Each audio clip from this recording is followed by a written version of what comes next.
hindi ako magpapalagpas. Makapasok na ako sa Expo House. Friday. Doon na interview.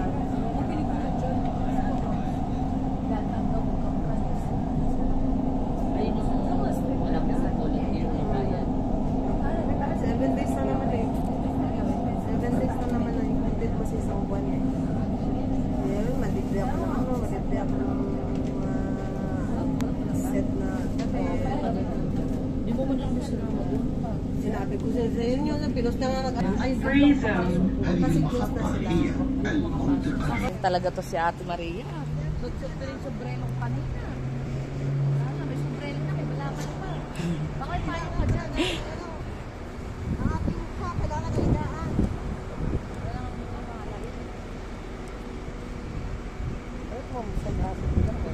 Ha? Side ano lang din, part-time lang din. Sa Bulaklak ako, yung sa inanuhan ni Ron dati.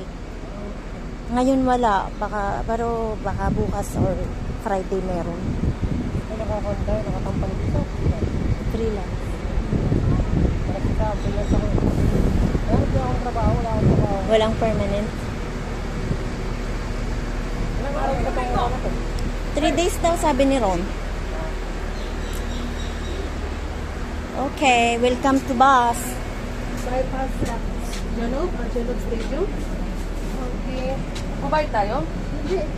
Ano sabi mo? Wala ka-application dyan? Wala. Wala po. Eh, paano ba wala application? We don't have application, only the card.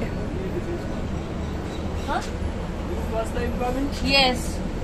Next time, make sure you have this one. Okay. Ano daw? Ano gagawin Okay. natin? What we will Next do? time, ha? Next time, brother. Okay, brother. Thank you, brother. Just